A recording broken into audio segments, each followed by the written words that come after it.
학성 스님이 마음 공부하는 이들에게 전하는 말. 만불삼방 제 3부 고행 3편 해인사 입산. 해인사로 가는 길을 찾다가 인연 따라 구룡사로 왔던 15살 소녀는 해인사로 가는 길을 계속 물었다. 어느 날 해인사에서 살았던 도일스님이 구룡사의 객스님으로 왔다. 소녀는 그동안 해인사를 가기 위해 한 푼 두 푼 모아둔 30만 원 전 재산을 즉시 그에게 몽땅 주며 해인사로 가자고 간청했다. 드디어 소녀는 도일스님과 함께 원주에서 출발해서 서울로 향했다. 밤 11시에 용산역에서 대구로 가는 야간열차를 탄 때는 73년 8월 어느 날이었다. 야간열차는 새벽 4시에 대구역에 도착했다. 너무 이른 새벽이라 버스가 다니지 않아 도일스님과 여인숙에서 잠시 눈을 붙였다. 해인사행 버스를 타기 위해 구룡사에서 공부하던 대구 출신 학생의 말대로 30번 버스를 타고 성당 주차장으로 갔다. 도일스님과 각각 빵 한 개와 우유 한 병으로 아침을 때웠다. 어디로 등교를 하는지 버스에 빼곡한 여중생들의 왁자지껄 귀따가운 경상도 사투리도 소년의 귀에 하나도 귀에 들어오지 않았다. 소년의 마음은 오로지 마음을 찾고 인생의 진리를 터득한다는 기대감에 부풀었다. 해인사가 어떤 곳일지, 그리고 그곳에 산다는 선지식이란 어떤 분들일지, 그분들을 만난다는 설레임과 내 인생의 문제를 드디어 풀 수 있으리라는 희망에 마음이 끝없이 두근거렸다. 홍류동 계곡. 지금은 서부 정류장이지만 당시의 성당 주차장에서 해인사 행첩버스는 8시쯤 출발했던 것 같다. 버스가 가야문화의 중심지 예태가야, 지금의 고령에 가까이 가자 굽이굽이 큰 재를 힘겹게 넘었다.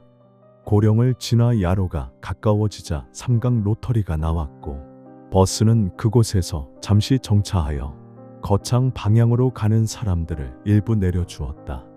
그곳에서 한숨을 쉰 버스는 다시 오른쪽으로 작은 언덕을 넘어 가야면 야로를 지나 가야산의 입구인 홍류동에 이르렀다. 소년이 부푼 꿈을 안고 가야산 산자락에 도착했을 때는 아침 햇살이 찬란하게 비치고 있었다. 버스가 지금의 국립공원 사무소와 산문 부근을 지나며 홍류동 계곡에 들어서자 굽이치는 계곡을 따라 길도 구불구불 S자를 그렸다. 버스는 아주 조심스럽게 조금은 힘겨운 듯 천천히 구불길을 따라 올랐다. 이 홍류동 계곡길은 소년이 지금까지 본 어떤 산과 계곡과도 달랐다. 강원도의 어느 산과 계곡도, 그 유명한 치악산 구룡사의 계곡도, 여기 가야산 자락 해인사 입구 홍류동과는 견줄 바가 못 되었다. 맑고 밝고 아직 차가운 듯 하면서도 한편으로는 약간은 따스함을 담은 아침 햇살은 참으로 말로는 형용할 수 없을 만큼 신비하고 오묘했다. 아침 햇살이 수백 년 낙낙장송과 수천 년을 이어 흘러온 계류와 수만 년을 깎여왔을 깊은 계곡의 하얀 반석 위에 떨어져 부서질 때 저마다 다른 모습으로 변신했다. 낙낙장송 솔잎에 떨어진 햇살은 짙푸른 창공을 배경으로 더 검푸른 색깔로 스며들었다. 아래로 살짝 처지며 손바닥을 펼친 듯이 반반한 장송의 솔가지는 마치 떨어지는 햇살을 받아내리는 듯한 모양새였다.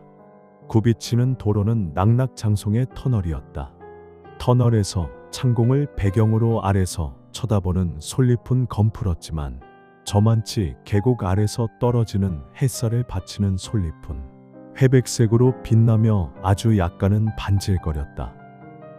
그 느낌은 정말 가늠할 수 없을 만큼 오래 묵은 소나무가 아니면, 그리고 여기만큼의 수천 년 청정한 공기가 아니면 결코 만들어낼 수 없는 신비하고 오묘한 조화였다.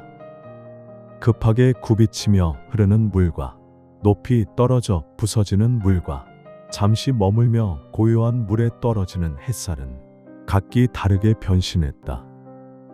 급하게 굽이치며 흐르는 물에 내린 햇살은 물살 속으로 섞여들어 청록색을 머금은 하얀 명주 실타래 같았다. 헤쳐보면 그저 하얄 뿐 청록색이 아니지만 실타래로 뭉치면 그 사이로 청록색이 비쳐 보이는 신비함을 만들고 있었다. 햇빛의 조화였다. 아마도 햇살 속에만 있던 청록색이 아마도 명주 실타래나 물 실타래 사이에서만 나타나는 것이 아닐까. 높이 떨어져 부서지는 물에 비친 햇살은 더 깨끗할 수 없는 하얀 색으로 변했다. 그러나 자세히 보면 그냥 하얗기만 한 것이 아니라 그 포말 사이사이로 아주 짧게 반짝거림이 보였다. 어릴 때 갖고 놀던 하얀 색과 녹색이 섞인 유리구슬이 떨어졌다 솟구치는 포말에 섞여 반짝이는 듯한 느낌이었다. 잠시 큰 웅덩이에서 잠시 머무는 물에 떨어진 햇살은 은박지 낙엽이 물 위에 뜬 듯 반짝반짝 빛나며 끝없이 눈부시게 찰랑거렸다. 계곡 바닥에 드러난 거대한 반석들은 물에 가까운 곳은 아주 하얗게 멀어질수록 검게 빛났다. 물의 손길에 오래도록 거듭거듭 쓰다듬긴 바위들은 얼마나 부드러운 곡선을 지녔는지 사람의 손길로는 도저히 그렇게 표현할 수 없을 것 같았다. 그 곡선을 따라 손길로 쓰다듬어 보고 싶고 그 곡선의 품에 안겨보고 싶을 정도였다. 그 단단한 바위에 떨어져 부서져 튀어오른 햇빛은 산산이 부서져 계곡의 공간 전체를 가득 채우고 물과 나무와 바위와 허공을 포근하게 덮어주고 있었다. 소녀는 태어나서 이토록 장엄한 자연은 처음 보았다. 자세하게 뜯어보고 묘사하기 전에 가야산 홍류동의 이 장엄한 자연은 한 덩어리 형용할 수 없는 어떤 감동과 감흥으로 온몸을 휩싸고 돌았다. 사람들로 북적거리던 구룡사의 번잡함과 속된 기운들이 해인사를 눈으로 보기도 전에 가야산 입구에서 벌써 모두 말끔히 씻겨나갔다. 버스는 계곡의 오르막길을 비교적 천천히 올랐으나 이 풍경에 사로잡힌 소녀는 풍광이 너무 빨리 스쳐 지나가 안타까웠다. 그는 잠시도 홍류동의 풍광에서 눈을 뗄 수 없었다. 가능하다면 버스에서 내려 멈추어 서서 오래도록 이 광경들을 눈에 담아두고 싶었다. 특히 계곡 건너편에 높게 깎아지른 절벽과 기암괴석들 사이에서 내려다보는 노송들은 알 수는 없지만 뭔가 위압적이면서도 동시에 깊은 울림을 주는 의미심장한 뜻을 말해주고 있는 듯했다. 아주 예전에는 걸어서 요즘은 차를 타고 해인사를 드나든 그 수많은 사람을 모두 보았다는 듯이 또 그들의 고뇌와 수행과 그 결과를 다 보고 안다는 듯이 그렇게 어떤 심오한 느낌을 잔잔하게 전해주고 있었다. 이 순간 소년의 가슴 속 느낌은 한마디로 묘사하기에는 간단하지 않았다. 감동, 흥분, 설렘, 기대, 희망, 기쁨, 경외감 등 아주 복합적 감정이 온몸을 휘감았고 그의 온몸은 전율이 휩싸고 돌았다. 계곡을 따라 깊이 올라가면서 반석 위에는 곳곳에 음각으로 새긴 글자들이 눈에 띄었다. 대부분은 사람들의 이름이었는데 이곳 성면에 새겨진 이름의 반은 조정인물이다 라고 할 만큼 유명 관리들의 이름이 많다. 홍류동은 누구나 한번 탐방해야 할 곳으로 유명한 절승지였다. 나무아미타불, 옴마니 밤배움, 관세음보살 등은 흘낏 지나가면서도 즉시 보였는데 나중에 안 일이지만 이들 중 대부분은 명필 이만경 스님의 글씨였다. 계곡의 반석에는 경구나 식구도 많다. 홍류동 석각 중에서 가장 유명한 시를 꼽자면 단연 최치원의 일명 세상을 떠나 숨는 시 둔셋이다.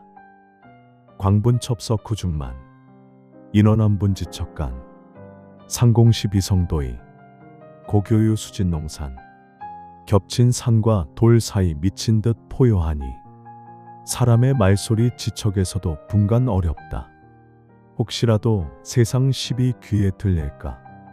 흐르는 물 시켜 산을 몽땅 둘러싸버린다. 최치원은 쓰러져 가는 신라 조정에서 자신의 뜻을 더 이상 펼 수 없음을 깨닫자 가야산 홍류동으로 들어가 숨어버렸다. 그는 세상 소리에 귀 기울이지 않고자 포효하는 물소리로 세상을 차단해버렸다. 최치원이 신라 중앙조정의 정치무대에서 은퇴하고 각처의 심산유곡을 유랑하다가 가야산 해인사 입구의 홍류동에 숨어든 것은 그의 말년이었다. 조선시대의 유생들은 그의 이러한 의도를 기려 이곳에 정자를 짓고 그의 시에서 따온 산을 물로 둘러싼 정자라는 뜻의 농산정을 지었다. 하지만 소년의 마음은 달랐다. 바라보는 홍류동은 같은 홍류동이었으나 해인사로 청운의 큰 뜻을 품고 들어가고 있는 소년은 이제 갓 15살이었다. 최치원의 꿈이 고위관리로서 국가 경영을 통한 입신양명이었다가 그것이 실패로 돌아가면서 세상을 등지고 깊은 산으로 숨고 물소리로 자신을 가두어버리는 자연 속으로의 침잠이었다면 소년이 품은 청운의 꿈은 마음을 찾아 인생의 진리를 깨닫는 것이었다. 아직 눈으로 보지 못한 해인사지만 홍류동을 지나면서 해인사는 이미 그의 마음속에서 거대하고 장엄한 무엇으로 들어서 있었다. 홍류동에서부터 해인사는 그의 꿈을 이룰 긍정적 에너지를 가득 내뿜고 있었다. 처음 마주치는 낯선 곳이나 미래에 대한 두려움 같은 것은 전혀 없었다. 2025년 여름 만불산방에서 학성